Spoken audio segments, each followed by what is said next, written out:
How you doing? I'm Tony from AAA Bus, and I'm going to just explain to you how to do a simple cylinder cutout test on a mechanical engine. DT466 8.359. Basically use this Bosch pump. They're very similar, and it is very easy to crack this injector while it is running and just listen to the tone of the motor change as you let air come into the system. Bop, bop, bop, bop, tighten it up, it should smooth out. This really is beneficial to somebody buying a bus. It is something that takes literally a minute, 2 minutes max. Might get a little, fuel around or something, have a rag, but it can save you from buying a bus with a bad cylinder. So why I'm explaining this to you is I very much enjoy buying buses with Cummins motors in them. I like working on them. I think they're extremely good engines. I had a school come to me and say, will you look at this bus with an 8.3? Sure, I will. We put brand new injectors in it. We're using the bus. It's running, it's driving, it's on a route, but it has a hollow knocking sound in there, kind of a tap in it. I said, sure, bring it in here. I basically did this simple test, cracking all 6 of these one by one. When I got to the 6th one, I had no response whatsoever. So that tells me, hey, let's look at number 6.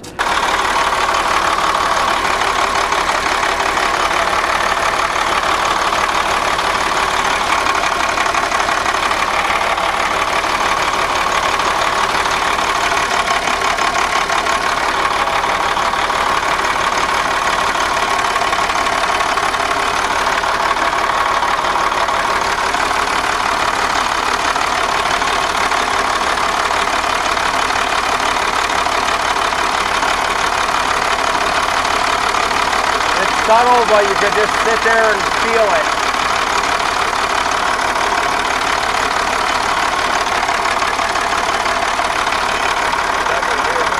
Right away. I mean, just like, any of these,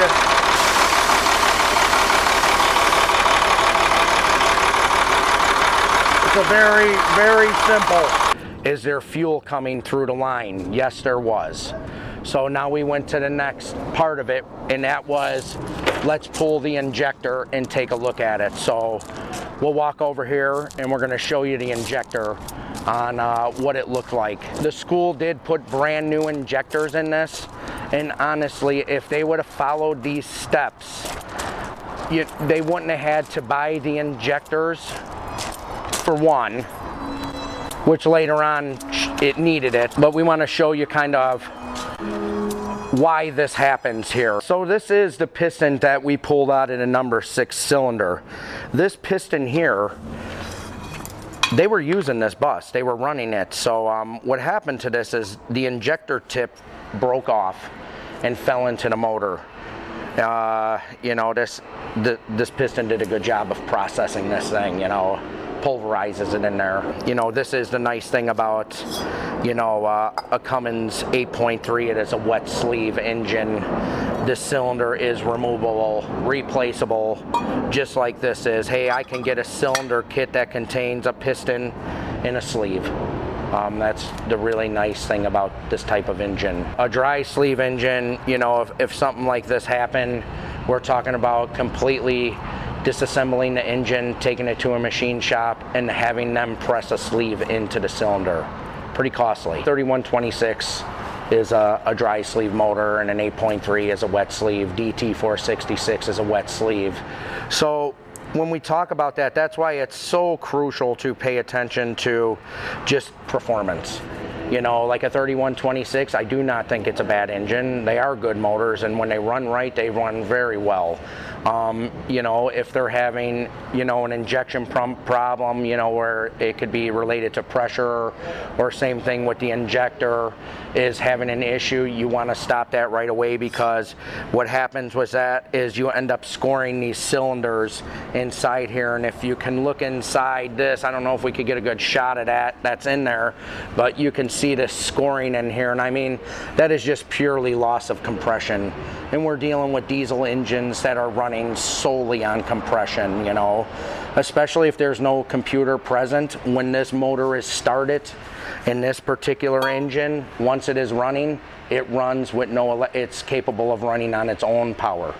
We don't need a battery, we just need fuel, compression, the thing is gonna go. So we're gonna show you the injector, and a mechanic in the school should have definitely caught this right away. I would have never took them steps of putting the injectors in. I would have took the steps of pulling the head off to see what the problem was, because we knew right away that we wouldn't see it, you know, from the underside through the pan. So I pulled out right here. So 1, 2, 3, 4 comes out. 5. So we got 5 injectors here. When we look at the 5 injectors right away, you're gonna see, you know, the black on the tips, all 5 of these. And it was funny, once we got to number 6, when it comes out looking like, now this was a new injector, it never fired once in that cylinder. So I mean, you know, like I said, that simple cutout test of just cracking them lines loose and just listening to the change of tone in that motor, you know, right away when I pull this out, I know what's going on in here. Hey, this thing has a major failure inside that piston. We pulled the head off for sure, you know, just what we thought. Hey, there's a piston, it's wasted. I ended up having to rebuild this head in here. So it's just, they're tools that people need to know and use. You know, whether you bought a bus from me or not, I mean, it's just, once you own a bus, you need to really start learning how to work on it a little bit, because I don't want to be taken by anybody. And the last thing anybody wants is somebody that claims to be a mechanic and is not as good as they say, and start doing, you know, steps that shouldn't be taken at that moment. Yes, did it need injectors? Sure, after it was rebuilt. But the mechanic should have never bought 6 injectors for this thing until he went a little bit further with that job. And his mistake was the simple injector and test. So even when you're buying a bus, you know, and you walk in there with a wrench, you know, and you start doing that, at least the guy you're buying it from is gonna at least have a little better feeling that, hey, this guy actually might know a little something, you know. Might try to treat you a little bit better. I mean, that's the difference for me. Hey, I'm a mechanic, I'm an owner, I do everything, you know. It's the joys of this, you know. I want to make these things good. You know, we want somebody to build a house out of this and have it be great. All right, so we showed that to you on an 8.3. I just want to show you, you know, we'll take a look at this international motor, for instance. Mechanical engines, I mean, we're chasing the same thing, you know. We want to go right to the injection pump, and we just want to show you, you know, a different motor with a different setup, same process. We're never going to change it. This is a DT466. This engine in particular right here is probably, you know, 10 years older than that 99 we were looking at. This has a Bosch pump in it. This does have the same setup, same size. It's usually 3/4. Same thing, just start cracking them one by one. I enjoy this engine. This is a wet sleeve engine. It runs basically the same fueling system as a Cummins. These are good motors. They're very sought after out of the country too. They work well. Parts are available everywhere for this stuff. DT466 mechanical, I mean, take note of that.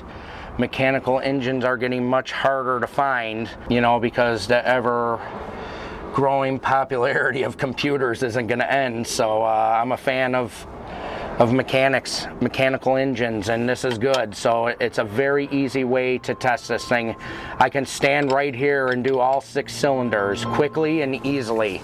It would protect somebody from buying something that had a bad cylinder in it.